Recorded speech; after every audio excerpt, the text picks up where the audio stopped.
今天买了10块钱豆腐，5毛钱一小块。这是用老家的山泉水做的豆腐，特别香。在豆腐上面撒点盐，先腌个底味，也可以把水分腌出来，这样吃起来更香更结实。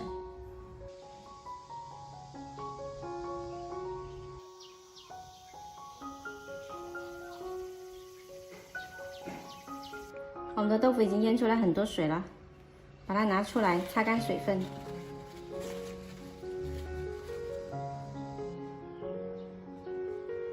炸豆腐油温要高一点，7、8成热的时候放进去炸。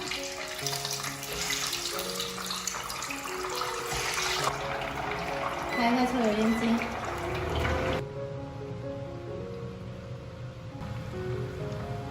豆腐刚开始放下去的时候呢，可能会粘在一起，不要着急去翻动它，定型的时候再来翻。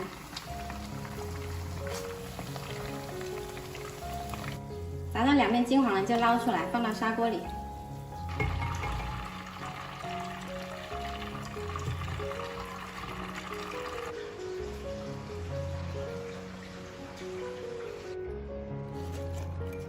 炸豆腐的油呢，放凉了之后过滤一下，可以用来炒菜。我们再来准备一些香料：桂皮、八角、草果、蒜头、干辣椒，还有香叶。我们用锅把它炒香，油温不要太高，微微热了就放进来。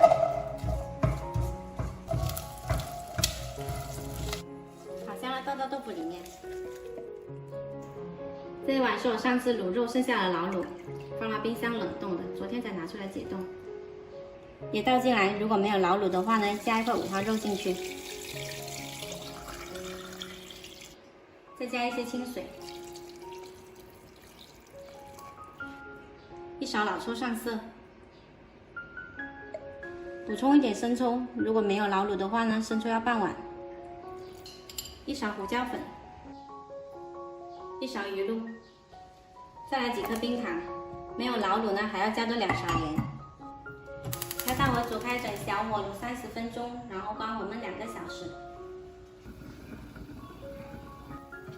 卤了30分钟，可以关火了。把豆腐压到卤水下面。